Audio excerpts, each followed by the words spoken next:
Hey guys, Candace Joy here. I am 35 years old, born and raised in the Washington, D.C. area, and recently relocated to Charlotte, North Carolina. I am a meeting planner by day and a meeting planner by night. I work for a corporate office here in Charlotte, and I also own my own event planning firm. I am also the creator and co-boss of The Single Wife Life, and I also run a lifestyle blog. So I surrendered my life to Christ in about 2006, and I think I was going through a pretty interesting time in that I just had a lot of questions about becoming an adult. I was probably about 22, 23 years old, and I knew that there was something greater on my life. I've always known that I had something inside of me that was greater than what I could see, but I never knew how to unlock that, how to figure out how to even find out what that was. And so in 2006, I turned to the Bible. I wasn't sure about it. I was skeptical. I was skeptical about God, but I just figured, you know what, I'm going to give it a chance. And God has been blessing me. This journey has been amazing. Has not been easy, but it's been an amazing one, and I wouldn't trade it for anything. Oh man, the single wife life. So I did not want to launch the single wife life. I'll tell you why. In order for me to effectively go about putting the single wife life out there, I had to put myself out there, and I am not one to share my personal business. I think that with any assignment God has given me, I felt incapable or unworthy, but God has shown me time and time again that it's not in my own strength that I'm successful. He always meets my deficit, and He's already given me everything that I need anyway.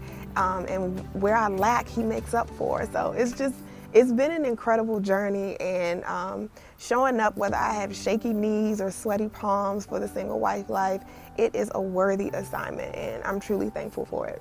So I started the Single Wife Life to establish a dialogue around being a Christian single woman, and to also challenge the way the world sees singleness. I have experienced so many times where people find out you're single, and the next question they want to ask is, well, what's wrong with you? Why are you single? And oftentimes that's not the case. You may be single because the Lord just has not brought your spouse to you just yet. So I wanted us to change the way the world sees singleness, but I'm fully aware that we have to change the way we see singleness first. How did God build up my faith to be able to pour into other single women? Listen, God is still building up my faith to be able to pour into other single women, but I can give you an example.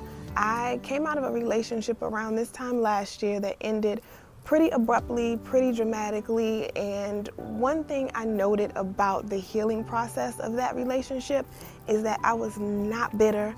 I was not terribly broken about anything, and it's because I did something different. The difference was that I was intentional about how I sought after God. And I realized that it's not time that heals all wounds. It is God that heals all wounds, and how intentional we are with seeking His face in that process. And to put it quite simply, I think that women need to be reminded of that when they're going through failed relationships and disappointments, and even just the journey of waiting for their husband or waiting for their spouse to come along. We need to be intentional about this journey and about this process and see what God is trying to develop in us.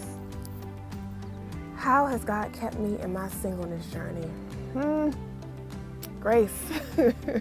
It is nothing but the grace of God, because I would be insulting everybody watching if I said that this has been an easy journey, because it's not. You know, there are emotions, there are feelings and expectations and disappointments, so many different things that you have to manage. And what I realized in my last failed relationship is that it's God that heals all wounds, not time.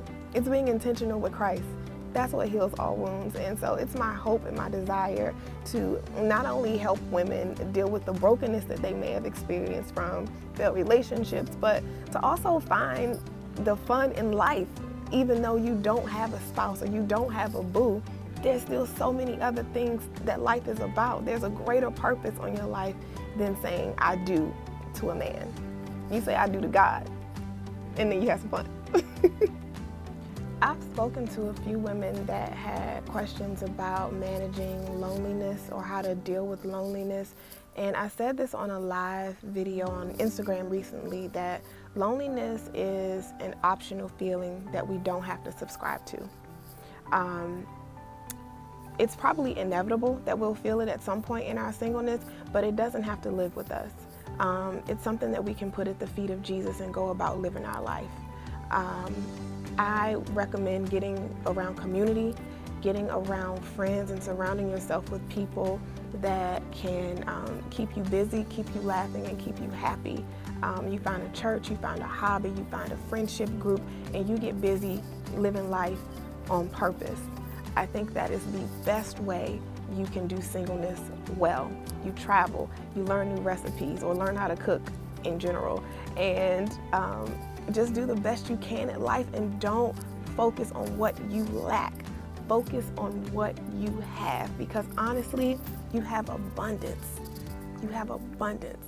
So whatever you think about your life is what will manifest. So continue to think good thoughts, and good things will happen.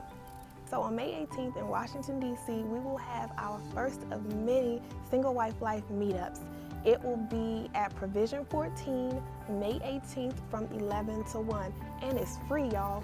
The second one will be in Charlotte on Memorial Day weekend, May 25th, and that will be at 5 Church.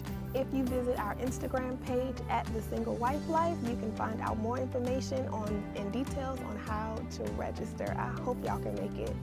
This is Candace Joy, and I am gracefully kept.